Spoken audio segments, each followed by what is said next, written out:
own this city, but you can never have me, Oppa. Jessica! He screamed. His voice cracked. Please, I fixed it! The students at the gala crowded onto the balcony. They held up their phones. Flashlights flickered like paparazzi. They were watching the prince beg. I bought the building, Donald shouted over the thunder. I paid your grandmother's debt. I can give you the world, Jessica. Just take the box. Just say yes. At the bottom of the stairs stood Jessica Sterling. She wasn't wearing a designer gown. She wore a simple dress she had sewed herself. The rain plastered it to her body. She looked small against the massive school, but she didn't look scared. She looked tired. She walked up the stairs slowly. Step, step, step, the crowd gasped. Was she going to accept? Jessica stopped 1 inch from Donald's face. She looked at the velvet box. Inside, a diamond ring glittered, a promise of wealth, safety, and a future. She looked up into Donald's desperate eyes. You think you can buy forgiveness? She whispered. I'm trying to save you, Donald pleaded. You own this school? Jessica said, her voice cold as ice. You own this city, but you can never have me, Oppa. She leaned in close. Not after what your family did. She grabbed the box. She didn't open it.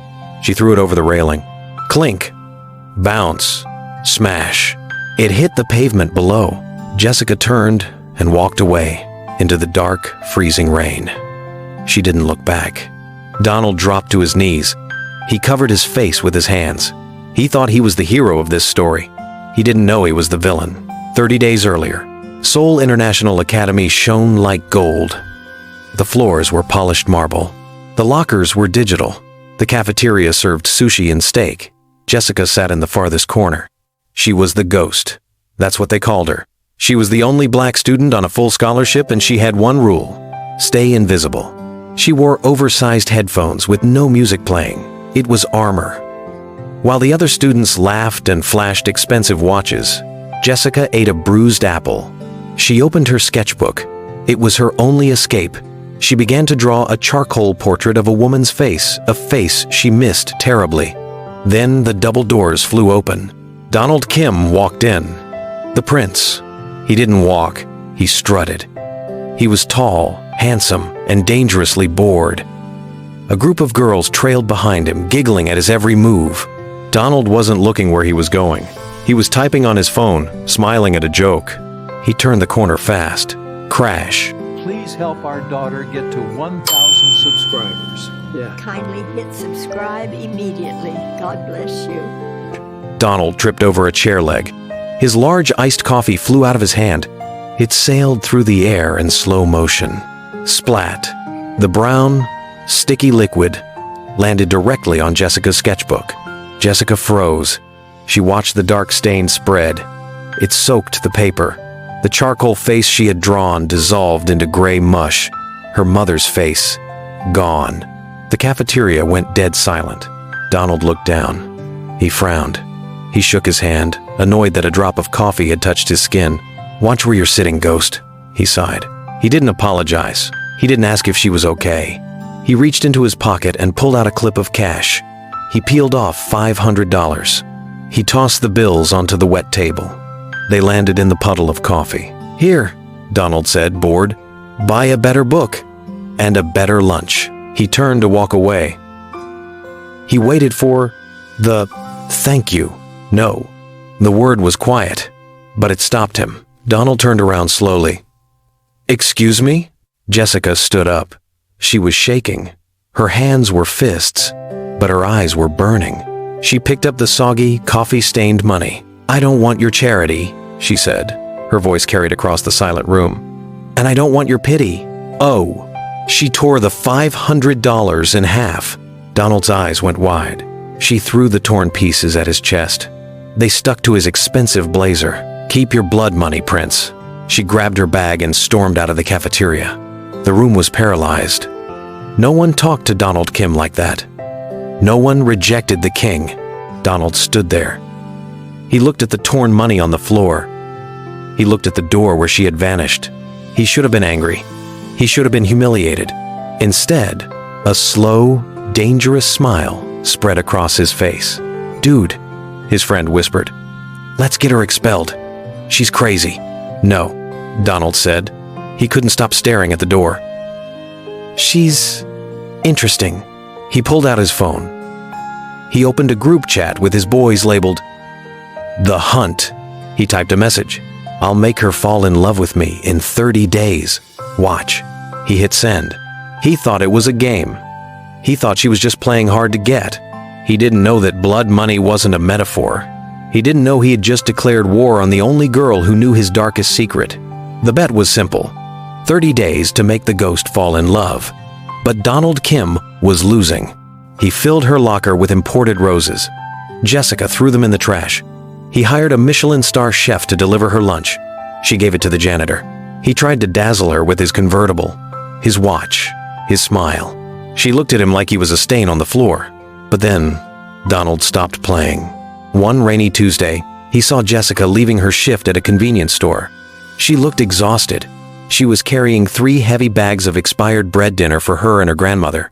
Donald didn't offer her a ride in his limo. He didn't offer her cash. He just got out of the car, walked over, and silently took the heaviest bag from her hand. He walked her all the way to her crumbling apartment building. He didn't say a word. That was the moment Jessica's wall cracked. She didn't see the prince anymore. She saw a boy who was just as lonely as she was. By day 29, they weren't enemies. They were almost something. The reveal. Come to my house, Donald said. We need to finish the history project. Jessica hesitated. The Kim mansion, the castle on the hill. Okay, she whispered. Just for the project. As the iron gates opened, Jessica's hands began to shake. She knew this driveway. She knew the smell of the jasmine flowers in the garden. She knew the servant's entrance around the back. She couldn't breathe. Donald led her to his room. It was huge, filled with toys and gadgets he never used. I want to show you something, Donald said. His voice was soft, vulnerable. He reached under his mattress and pulled out a worn, crinkled photograph. This is the only person who ever truly loved me, he said. My nanny's daughter.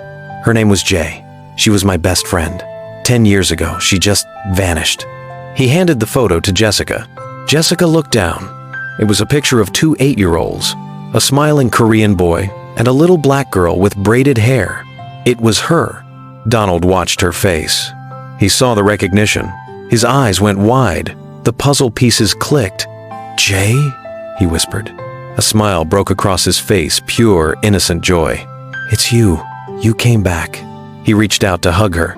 I missed you so much. Why did you leave? The horror. Jessica flinched. She stepped back, her back hitting the wall. Tears streamed down her face. But they weren't happy tears. I didn't leave, Donald, she choked out. Donald froze. What? Your mother, Jessica said, her voice trembling with 10 years of rage.